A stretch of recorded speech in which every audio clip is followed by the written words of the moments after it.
Bueno, buenos días chicos de las adoratrices, ¿cómo están? Volvemos con las clases de física. Siempre acuérdense que para no tener la duda si es de ustedes la clase o de otro curso, acá les coloco el nombre de la escuela, el curso al que pertenece y la actividad. La fecha de la actividad, si se acuerdan, esta es la que les mandé por mail avisándole que tuve que reorganizarla por todo el tema de los plagios que hubo sobre las tareas de los compañeros, la cual definitivamente, digamos, la clase que ya había armado, evidentemente no nos iba a servir para este fin. Y bueno, y eso precisamente era con lo que quería empezar este momento, ¿sí? Comentándoles, para aquellos que no pudieron estar en las clases virtuales, que vamos a cambiar lo que es la modalidad de trabajo. ¿A qué me refiero? Ustedes van a seguir contando, ¿sí? Con mis videos explicativos de lo teórico. Y se les va a hacer la entrega de las actividades que ustedes tienen que presentar al final de la semana. Pero, posteriormente a eso, vamos a tener encuentros virtuales a través de Meet o a través de Zoom, en la cual ustedes van a tener que hacer defensa de esos trabajos que han realizado, ¿sí? ¿A qué me refiero a hacer defensa? Selecciono al alumno al azar, le hago una pregunta que puede ser propiamente dicha del trabajo que tuvieron que hacer o de una situación problemática similar al trabajo que han tenido que hacer, por lo cual es evidente que aquel alumno que haya trabajado el material va a saber de qué me estoy refiriendo, de qué me estoy hablando, mientras que el compañero que simplemente ha dicho pásamelo, copio y pego, no va a tener ni idea. Y van a ser nuestros encuentros virtuales los determinantes para ver si una tarea queda finalizada o si se va derecho para rap. Bien, porque a mí, que copien el trabajo de un compañero, es decir, estar trabajando para subirles videos, actividades, que 5 lo hagan y que el resto se lo copien, no nos sirve ni para mí ni para ustedes. Así que bueno, ya aclarado esto, comenzamos con los temas. Bueno, por esta misma razón es que los temas que he seleccionado han sido los de la unidad temática que faltaba, bien, para que ustedes tengan completo lo que era cinética y que era dinámica. Quiere decir, lo que es el estudio del movimiento y el estudio del movimiento analizando sus causas. Bien, así que bueno, comencemos. Primero que nada, vamos a ver lo que es la aceleración de la gravedad, ¿sí? Ustedes ya a esta altura ya tienen esta palabrita gravedad, bien, incorporada. Sobre todo, porque lo han trabajado y porque la vieron en lo que era la segunda ley de Newton. ¿Se acuerdan cuando vimos que peso es igual a masa por gravedad? Bueno, pero ahora vamos a analizarla, ¿sí? ¿Qué es esta gravedad? ¿Por qué se le llama aceleración? Porque a veces se le llama fuerza de gravedad, siendo que nosotros sabemos que una fuerza y una aceleración no son lo mismo, ¿bien? Si ustedes se acuerdan inclusive, nosotros tenemos esta formulita que es peso igual a masa por gravedad, ¿sí? Y tenemos esta otra fórmula que dice que una fuerza es igual a masa por aceleración, ¿sí? Si vamos al hecho, ambas formulitas nos representan lo mismo, porque sabemos que por un lado el peso es un tipo de fuerza, la masa es la masa y la gravedad no es otra cosa que una aceleración, pero es una aceleración que cae en sentido vertical. Eso quiere decir que nosotros nos damos cuenta, ¿no?, que el peso es una fuerza, por ende, yo la voy a encontrar escrita en newtons. Vean, la masa se escribe en kilogramos y la aceleración, o la aceleración de la gravedad, se escribe metros sobre segundo cuadrado. ¿Estamos de acuerdo? Si ustedes me lo escriben así, o si me escriben kilogramos por metro sobre segundo cuadrado, es exactamente lo mismo. ¿Estamos de acuerdo? Y acá incluimos, lo que es esta unidad, con lo que ya han estado trabajando en las fuerzas, que es el newton. ¿Y cuál sería su equivalente? ¿Para qué me interesa que analicemos esto? Para que veamos qué es la gravedad, por qué le llamo aceleración o por qué le llamo fuerza. Bueno, entonces, ¿cómo podemos explicar esto de la aceleración? Newton ya nos había explicado, a través de la ley de la gravitación universal, sí, que los cuerpos, vean, por el simple hecho de tener masa, ya ejercían hacia sí mismos un tipo de atracción, el cual afectaba a los otros cuerpos que se encontraran a su cercanía.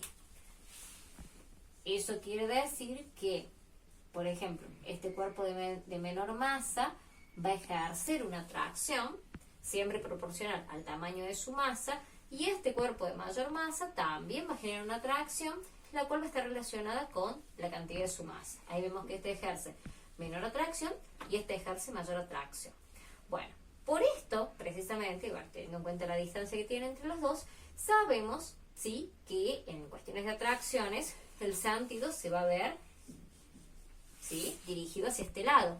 Quiere decir que este va a ser el cuerpo que logre generar la atracción hacia este, entonces eso genera que este cuerpo se ponga en órbita alrededor del de mayor masa, ¿sí?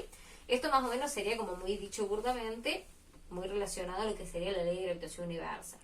La cuestión es, ¿qué nos interesa esto a la hora de hablar de la aceleración de la gravedad? Que esto Newton lo estudió para entender el funcionamiento de los cuerpos celestes, ¿no? Explicar la Tierra y el Sol, cómo se manejaban. Inclusive en este caso, ¿sí?, si yo tenía, la Tierra tiene un cuerpito más pequeñito, que podría ser la Luna, la cual también ejerce, ¿sí?, un intento de atracción hacia sí mismo, y en esta lucha podemos entender, ¿cierto?, por qué la Luna gira alrededor de la Tierra. Ahora, la cuestión es que estaba Newton en su casa, cuenta la leyenda, y estaba sentado en la quinta de su casa, y de repente una manzana se desprende y cae al suelo. ¿Qué ocurre? En esa época, las fuerzas que se tenían más aceptadas eran las fuerzas de contacto. Quiere decir, cuando yo tengo un objeto y es muy evidente, ¿sí?, qué es lo que le genera la movilidad.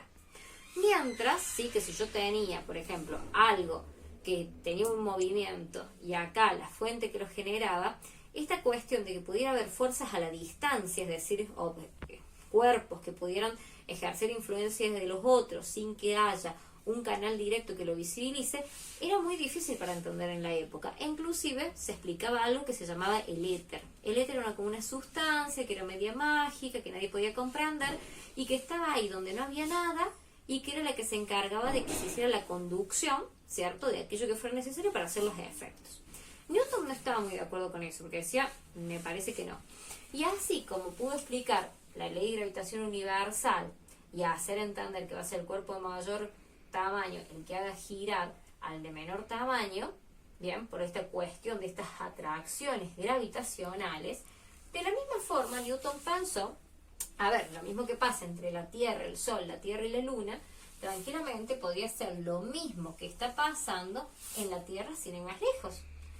Yo, por ejemplo, en la Tierra, tengo que pensar que la Tierra va a tener, ¿sí?, este intento de atraer todo ¿hacia dónde? Hacia su centro, ¿sí? Que las cosas no pasen de la superficie simplemente significan porque no podemos traspasar lo que es el manto de la Tierra, pero si no, ¿dónde nos encontraremos? Nos encontraremos en el centro. Entonces, ¿qué ocurre? Si hay un objeto que se encuentra dentro de lo que es este campo, bien, tranquilamente estaría afectado, bien, por esta atracción y se acercaría, digamos, a la superficie por no poder acercarse al centro. Entonces, a este campo, bien, que le llamo campo precisamente, gravitacional, le entregó el nombre de gravedad. Bien, entonces, este campo se transformó en lo que nosotros conocemos como gravedad. Y la pregunta es, ¿por qué decimos que es una aceleración la gravedad? Y porque todo cuerpo que se encuentra afectado por este campo de gravedad, a medida que va cayendo, va aumentando su velocidad. Entonces, esta manzana, imaginemos que se soltó de ahí una velocidad inicial de 0, ¿sí? Y a medida que vaya avanzando, va a ir cada vez más rápido. ¿Estamos de acuerdo? No es que va a viajar siempre con la misma velocidad. Eso ya lo vamos a ver más adelante, pero eso es lo que quiero que entiendan. Todo cuerpo que se encuentra dentro del campo gravitatorio de la gravedad, a medida que se va acercando al centro, cuando se encuentra que ha sido soltado, o inclusive cuando ha sido tirado, se va a mover cada vez más rápido. Por eso digo que la gravedad es una aceleración, ¿sí? Y cuando se escucha que nosotros hablamos acerca de la fuerza de gravedad, nos estamos refiriendo a lo siguiente. Estos campos, ¿cierto?, gravitacionales, si ustedes se dan cuenta, son vectores. ¿Por qué son vectores? Porque son fuerzas, digámoslo así, los cuales tienen una dirección, tienen un sentido que es el centro, y donde ejercen, ¿sí?, a los cuerpos que se encuentran sobre él una fuerza. Entonces, de esa manera nosotros estamos escuchando que a veces a la gravedad le decimos la fuerza de gravedad, pero en realidad es una aceleración, ¿sí? Si ustedes se acuerdan de cinemática, en cinemática ustedes vieron que la aceleración era cuando yo tenía, por ejemplo, un móvil, un vehículo, que arrancaba a una velocidad, que puede ser hasta de 0 o de otra, no me importa. Por ejemplo, yo veo el instante este del móvil y digo, bueno, arranca con una velocidad inicial de 10 metros sobre segundo y que al cabo de un X tiempo, una X distancia, tenía otra velocidad que puede ser la velocidad final, por ejemplo, a 30 metros sobre segundo. ¿Bien? Entonces yo lo que hacía era analizaba el tiempo que había tardado en hacer ese cambio de velocidad, que sería 3 segundos, y se acuerdan que cuando nosotros decíamos, bueno, la aceleración es la diferencia entre la velocidad final y la velocidad inicial dividido el tiempo que llevo. Entonces yo tengo que, si mi aceleración, yo tengo que el vehículo terminó 30 metros sobre segundo menos 10 metros sobre segundo dividido 3 segundos. Resolvíamos esto y teníamos la aceleración, que no era otra cosa que algo que me iba diciendo al cabo de un segundo cuánto iba cambiando la velocidad. Bueno, la gravedad no es otra cosa que lo mismo, al cabo de cuánto va cambiando la velocidad, pero cuando yo considero que en lugar de ir hacia el móvil, yo considero que el objeto está manejándose en este eje, hacia abajo o hacia arriba. Vamos. Bueno, entonces, ¿qué pasa? Esto que nosotros hablamos de el cuerpo, de una masa determinada, que según la cantidad de masa va a ser, ¿cierto?, esta interacción gravitacional, donde yo considero, ¿cierto?, que esta gravedad es una aceleración. Hay un planeta que nos interesa mucho analizar, que precisamente es el que vivimos, la Tierra. Motivo por el cual nos hemos interesado en estudiar la gravedad terrestre, ¿sí? Nosotros, para estudiar la gravedad terrestre, tenemos que tener en cuenta lo que vendría a ser nuestra esfera celestial, la Tierra propiamente dicha, donde está su centro, ¿sí?, los polos, el ecuador, todo eso. En realidad nosotros estamos muy mal acostumbrados a dibujar a la Tierra así, como si fuera un círculo perfecto.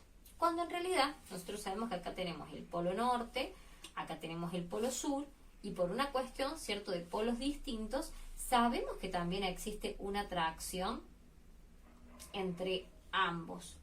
Esta atracción entre ambos lo que nos genera es que en realidad la Tierra no se vea como una esfera perfecta, sino que se vea más como una cosa así, ¿sí? Como algo que se encuentra aplastado en los polos y se encuentra más estirado en lo que es el ecuador.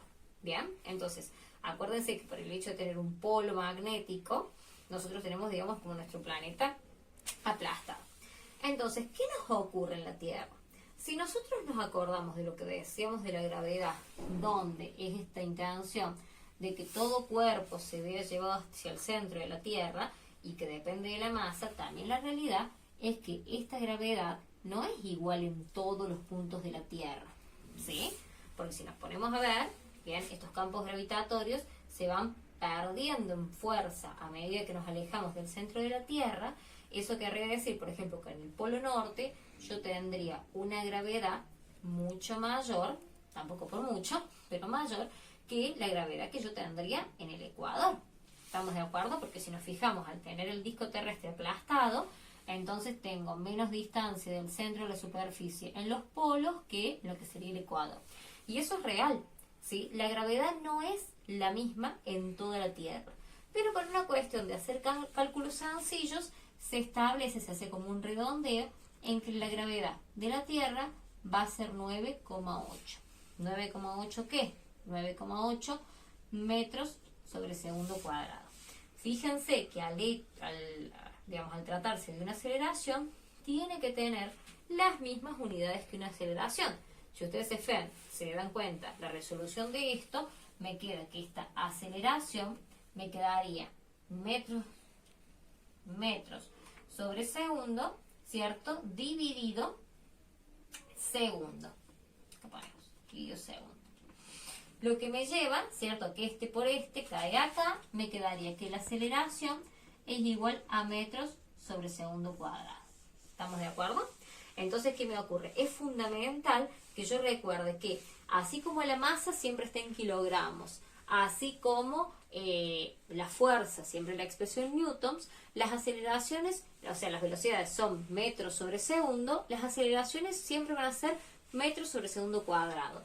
Y eso quiere decir que si la gravedad es una aceleración, la gravedad también se expresa en metros sobre segundo cuadrado. ¿Y qué me representa esto? A mí me representa que al cabo de un segundo, ¿sí?, el objeto que se suelte va a ir ganando una aceleración de 9,8 metros sobre segundo. ¿Bien? Bueno, eso sería nuestra gravedad terrestre. Bueno, ahora, chicas, lo que vamos a ver son los últimos dos temas que nos falta. Por un lado, la acción del aire y caída libre y tiro vertical. Para explicar uno, voy a explicar el otro y viceversa, porque esto es algo que está muy conectado. Primero que nada, quiero que entendamos que cuando yo hablo de caída libre y tiro vertical, ¿sí?, es un tipo de movimiento especial que se da en el movimiento rectilíneo uniformemente variado. Quiere decir que este es el que ustedes estuvieron viendo. Si se acuerdan en cinética, primero ustedes veían, ¿cierto?, el caso, por ejemplo, de, acá hacemos este eje, un móvil, el cual se desplazaba, ¿sí?, en iguales fracciones de distancia en mismas cantidades de tiempo. Quiere decir que si yo recorría, por ejemplo, este es el punto de salida, y yo recorría 1 metro, ¿sí?, imaginemos casualmente que esto se hiciera, no sé, en 2 segundos. Bueno, yo cuando recorría, ¿cierto?, otro metros más, o sea que llegaba al metro 2, tenía, si esto había sido en 2 segundos, esto también va a ser en 2 segundos. ¿Sí? Y así tenemos que, por ejemplo, si avanzaba otro metro más, tenemos que va a llegar hasta el metro 3, tenemos que lo va a haber hecho en otros 2 segundos. Entonces, este tipo de movimiento, ¿bien?, donde yo recorro la misma cantidad de distancia en el mismo transcurso de tiempo, ¿sí?, era el movimiento rectilíneo uniforme, ¿sí? Ese donde la velocidad era constante porque no cambiaba. Cuando yo les digo el movimiento rectilíneo uniformemente variado, era en ese caso donde ustedes habían agregado la aceleración, ¿cierto? Eso quiere decir, por ejemplo, que si yo acá tengo el camino, tengo el punto de referencia de salida, acá tengo 1 metro, acá tengo 2 metros, acá tengo 3 metros, acá 4. Esto estoy haciendo como un repasito porque me habían pedido si podíamos hacer un repaso. Entonces, por ejemplo, imagínense que yo tengo mi vehículo, ¿cierto?, que sale del punto, ¿sí?, de inicio, y por ejemplo, al cabo de 2 segundos, ¿bien?, llega acá a 1 metro. Bueno, al cabo de 2 segundos, en lugar de llegar a 1 metro, por ejemplo, hay que hacer el cálculo para ver bien a dónde llegaría, imaginemos que va a llegar a 3 metros, ¿cierto?, al cabo de otros 2 segundos. E imaginemos de repente que ahora, en lugar de ser 2, ¿sí?, tenemos que al cabo de otros 2 segundos va a llegar un poco más lejos, ¿sí? Es decir, todo esto en el cabo de 2 segundos. Va a llegar a 8 metros. Si se dan cuenta, a medida que va avanzando, ¿sí?, el tiempo le va haciendo más rendidor en noción de los metros que va recorriendo. Cuando me pasa eso, ¿qué ocurre? Yo voy a tener una velocidad inicial, la que sea, la cual va a ir cambiando en cada circunstancia, ¿cierto? Porque obviamente de que si yo voy a recorrer 1 metro en 2 segundos, tengo una velocidad que si yo recorro, ¿cierto? O sea, lo analizo acá, ¿cierto? Que si yo recorro 3 metros en 2 segundos. Y va a ser distinta, ¿sí?, que si yo recorro 5 metros en 2 segundos. Entonces se dan cuenta cómo la velocidad siempre va aumentando. Entonces, como la velocidad siempre va aumentando, yo digo que esta diferencia, ¿sí?, de velocidad es la que me provoca la aceleración. Entonces, yo tengo una velocidad final diferente a la velocidad inicial, considerando el paso del tiempo. Bueno, entonces, para que recordamos, movimiento rectilíneo uniforme, ¿sí?, la velocidad se mantiene constante, recorro mismos tramos de distancia en mismo tramo de tiempo. Movimiento rectilíneo uniformemente variado, tenemos que en la misma fracción de tiempo, ¿cierto?, empiezo a hacer recorridos más largos. ¿Por qué? Porque aumento la velocidad y por ende genero una aceleración. Bueno, el movimiento rectilíneo uniformemente variado, ¿sí?, también implica la caída libre y el tiro vertical. Solamente que la diferencia es que los ejercicios que han trabajado ustedes antiguamente lo trabajaban, si yo esto lo traslado para acá, en el eje de las X, y lo que es caída libre y tiro vertical se maneja en el eje de las Y. ¿Sí? Pero más o menos, para que nos entendamos, tiene la misma filosofía, las mismas circunstancias. Y eso es lo que les quiero explicar ahora a continuación, y lo vamos a combinar con el tema del aire. Bien, vamos a hacer esto más alto para que se entienda. A veces a la profe le sale linda, a veces a la profe le sale fea, por algo la profe no es arquitecta. Bueno, entonces, acá tenemos el eje de las Y. Entonces, ¿qué tenemos hasta ahora entendido? Que la caída libre y el tiro vertical son tipos de movimiento que lo voy a analizar en el eje de las Y. Pertenece al movimiento rectilíneo uniformemente variado. ¿Por qué? Porque voy a tener aceleración. Entonces, yo tengo que entender lo siguiente. Cuando se trata de una caída libre, quiere decir que yo tengo un objeto cualquiera, ¿sí?, al cual, sin ejercerle ningún tipo de fuerza ni impulso, simplemente lo suelto y hago que este objeto caiga. ¿Sí? Nosotros nos podemos imaginar que acá está el suelo, entonces por ende si vamos a hacer coordenadas, yo acá por ejemplo puedo poner el 0, acá van a ser los números positivos, y bueno, no lo vamos a hacer pasar de acá porque teóricamente no traspasamos el suelo. Entonces bueno, este objeto que yo lo suelto y lo dejo caer, ¿qué pasa? Yo al soltarlo tiene una velocidad inicial de 0, ¿sí? Porque no es que venía con un impulso, no, yo lo tenía ahí y ¡pum!, lo solté. ¿Y qué me va a ocurrir? A medida que me va pasando el tiempo, ¿sí?, que por ejemplo yo podría ir marcando, a ver con qué marco el tiempo, con esto voy a marcar el tiempo, yo podría decir, bueno, a ver, acá voy a decir que pasa 1 segundo, 2 segundos, 3 segundos, 4 segundos, 5 segundos.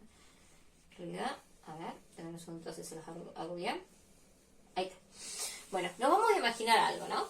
Vamos a imaginar que al cabo de acá digamos voy a decir que este es mi tiempo 0. Es mi tiempo 0 inicial, ¿cierto? Porque es cuando comienza el movimiento. Y resulta que este cuerpo, imagínense que al cabo de un segundo, un solo segundo, el objeto se encuentra acá. Pero ¿qué pasa? Al cabo de otro segundo más, el objeto va a estar acá. Y al cabo de otro segundo más, el objeto va a estar acá. Y al cabo de otro segundo más, sería 1, 2, 3, 4, podríamos decir que el objeto va a estar por acá. Entonces, fíjense de qué manera, si bien siempre yo considero tramos de 1 segundo, ¿sí?, entre la circunstancia y la circunstancia, fíjense cómo el objeto no va recorriendo la misma distancia, sino que cada vez la distancia que recorre es mayor, ¿sí? Eso quiere decir que si yo suelto un objeto, a medida que yo lo suelte, va a ir aumentando la velocidad. Quiere decir que primero va a ir cayendo más despacio y después va a caer mucho más rápido. ¿Bien? ¿Por qué nos ocurre eso? Porque en este movimiento, donde yo voy a tener una velocidad final, sí que va a ser diferente obviamente a 0, ocurre que este objeto, si arrancó con 0 y termina con una velocidad diferente, está acelerando, ¿sí? Hay una aceleración. Pero acá es donde a mí me interesa la parte de la unión, ¿cierto?, con Newton. Resulta que en este caso, si yo tengo que hay una velocidad final, que es con la que el objeto llega a la base, tengo una velocidad inicial, que generalmente es 0 si yo le he soltado, tengo un tiempo que ocurre desde el tiempo que yo tiro hasta el tiempo que cae, y eso me va a producir una aceleración. Pero en este caso, mi aceleración no es otra que la aceleración de la gravedad. Y casualmente yo esa aceleración de la gravedad la sé perfectamente, y es 9,8 metros sobre segundo cuadrado. Entonces, miren la diferencia que voy a tener entre lo que es caída libre y, por ejemplo, lo que era el movimiento de un móvil, el movimiento rectilíneo uniformemente variado.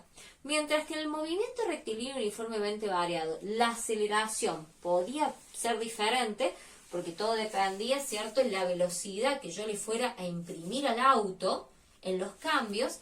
En el caso de los movimientos de caída libre, la aceleración de la gravedad siempre va a ser la misma. Quiere decir que en su defecto, si hay ciertos cambios, no van a depender, ¿cierto?, de los cambios de gravedad, porque esto es algo constante. Bueno, ¿qué más me interesa saber? Bueno, este es, ¿cierto?, el movimiento de caída libre. Cuando yo produzco, ¿cierto?, un tiro vertical, por ejemplo, voy a hacer acá una prolongación de esto para que se entienda que estoy en el mismo eje, este es el eje de las Y. ¿Qué me va a ocurrir? La diferencia es que esta vez al objeto es tiro vertical, quiere decir que yo lo voy a tirar para arriba. Quiere decir que yo arranco desde acá abajo con el objeto, pero ¿qué pasa? En este caso sí va a tener una velocidad inicial. ¿Por qué va a tener una velocidad inicial? Porque evidentemente que los objetos no levitan porque sí. ¿Sí? Yo, por ejemplo, no voy a levantar la mano y la cinta se me va, sino que yo necesito, ¿sí?, aplicarle una fuerza que le haga cambiar de su estado de reposo, que estaba obviamente en 0, y entonces va a tener una velocidad con la que comienza. Entonces, esa velocidad inicial, que va a ser diferente a 0, me va a provocar lo siguiente, que el objeto, en este caso, van a notar algo. Vamos a ver, miren, yo agarro aquel objeto, lo tiro y vuelve a caer. ¿Por qué lo tiro y vuelve a caer? Es más, si ustedes se dan cuenta, cuando yo lo voy a sacar de mi mano, va mucho más rápido que cuando llega arriba y empieza a bajar más lentito hasta que empieza a bajar rápido. Miren, ¿ven? Entonces, ¿qué pasa? Fíjense que acá sería lo mismo que esto, pero en gráfico inverso. O sea, arranca con una velocidad inicial, ¿cierto? Y a medida que va pasando el tiempo, es más, podemos hacer acá el trayecto de cómo va para arriba. Se supone que esto debería intentar ser un poquito recto, no importa.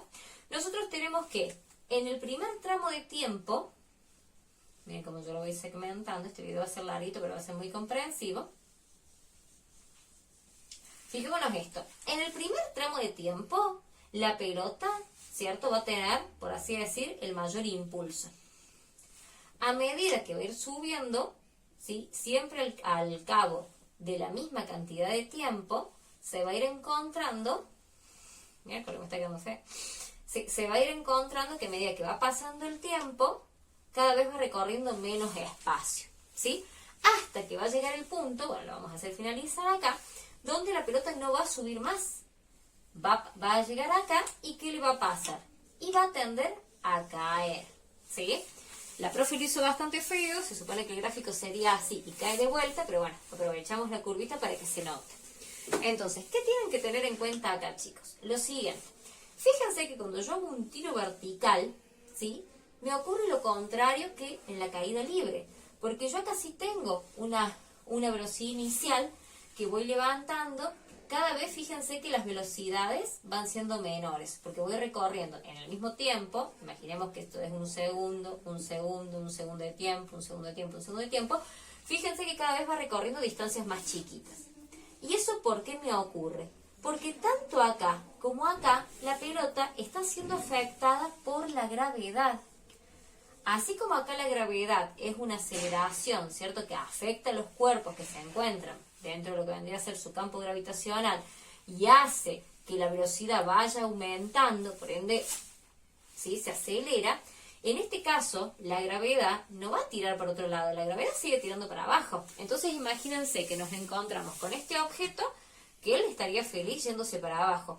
Y yo lo obligo, mediante una velocidad inicial de impulso, a intentar luchar contra la aceleración de la gravedad. Pero evidentemente, esta lucha llega, ¿sí?, hasta el punto donde, imagínense que acá tenemos una velocidad que va a ser más chiquita que esta, una velocidad que va a ser más chiquita que esta, una velocidad que va a ser más chiquita que esta, hasta que vamos a tener acá esta velocidad final, donde va a ser evidentemente 0, ¿sí? Porque imagínense, yo le pongo un impulso y va a poder luchar esa velocidad contra la aceleración de la gravedad hasta que ya no tenga velocidad, es decir, hasta que ya no tenga más que poder recorrer, porque ese impulso, esa fuerza ya se me acabó, y no le queda otra cosa que vencerse frente a la fuerza de gravedad. Y la pregunta es, ¿y qué me va a pasar? Bueno, si yo hago un buen tiro vertical, la verdad es que el dibujo va a ser como un espejo. ¿Estamos de acuerdo? Entonces, ¿qué ocurre? Fíjense qué interesante. Yo de acá puedo deducir lo siguiente, y es esto, que el tiempo, ¿cierto? Esto acá, por ejemplo, el tiempo que a mí me tardó en subir, yo lo considero que se llama tiempo de vuelo. ¿sí? Que es el tiempo que va a tardar el objeto hasta llegar arriba. Ese tiempo de vuelo es exactamente el mismo tiempo que va a tener de caída, ¿sí? Por lo cual, el tiempo fin, bueno, en realidad no, depende del libro, chicos, esto lo pueden ver en diferentes libros. Esto, por ejemplo, cierto, puede ser el tiempo de subida. Ahí está, porque hay libros que ponen tiempo de vuelo entero.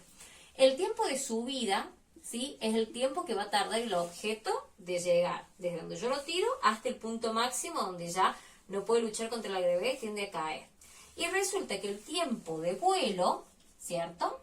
Que yo lo considero como que es el tiempo total, no es otra cosa que el doble del tiempo de subida. Sería 2 por el tiempo de subida. Porque si decimos que esto ocurre y vuelve a ocurrir, el mismo tiempo que tardó en subir va a tardar en caer. ¿Por qué? Porque en este caso, yo contra lo que luché fue contra la aceleración de la gravedad. Entonces, si ustedes se dan cuenta, acá mi velocidad inicial era lo que yo le había ejercido. ¿Bien? Va a ir luchando y cuando va a decaer, que va a tener velocidad final 0, va a emprender el punto de caída y, obviamente, que si se dan cuenta, acá vuelvo a partir, es como si de repente tuviera una caída libre. La única diferencia es que cuando llegue a este punto va a tener exactamente la misma velocidad inicial, ¿sí?, que tenía cuando yo lo precipité, ¿sí? Miren la diferencia entre lo que es la parte de caída del tiro vertical con lo que es la caída libre. La caída libre se supone que va a llegar acá, ¿cierto?, con una velocidad final que es dependiente. En cambio, en este caso, la misma velocidad inicial con la que yo lo precipité va a ser la misma velocidad inicial, o sea, va a ser la velocidad final total, ¿sí? La de arriba cuando llega a 0 y cuando empieza a acelerar y caer. Bueno, ¿y esto con qué lo relacionamos con la acción del aire? Sencillo. La caída de los cuerpos es algo que se ha estudiado por los científicos desde hace mucho tiempo, inclusive desde Aristóteles, ¿sí?, en la época de los griegos.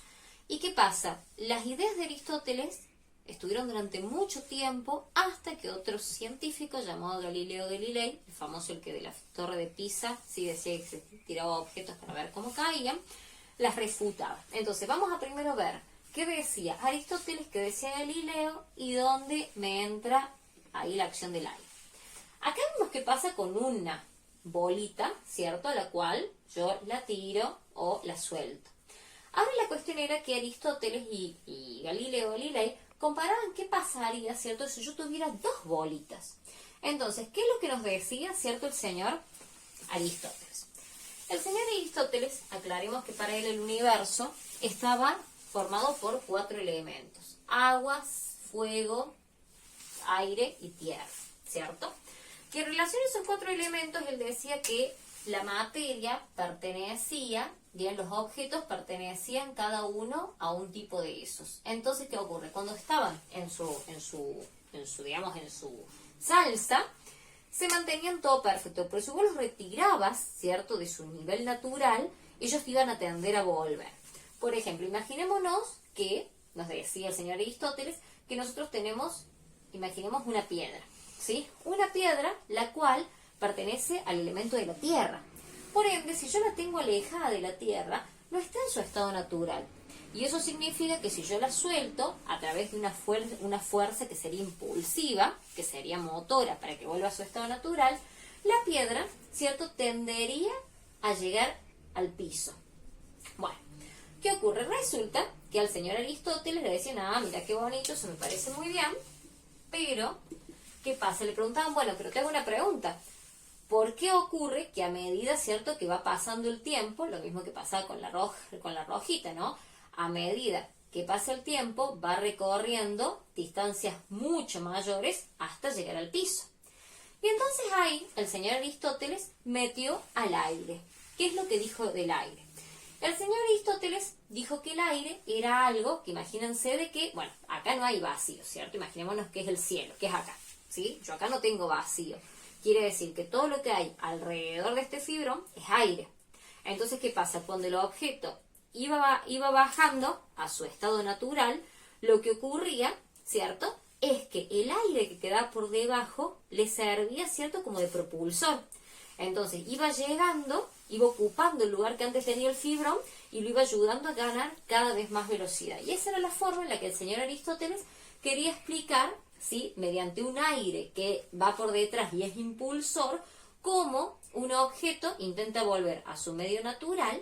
Y la otra cosa que el señor Aristóteles decía es que si yo tiraba de la misma altura dos objetos de masas diferentes, la masa de mayor tamaño iba a llegar antes a la Tierra que la masa de menor tamaño. ¿Sí? Bueno, ¿qué ocurre? En la época aristotélica, chicos, todo era teorizar, porque hasta donde tenemos entendido, el señor Aristóteles nunca en su vida tiró dos objetos, ¿cierto?, para comprobarlo. Él teorizaba. El tema es que el señor Galileo Galilei no estaba de acuerdo con estas cosas, ¿sí? Inclusive, él decía que no, que la acción del aire no era esa.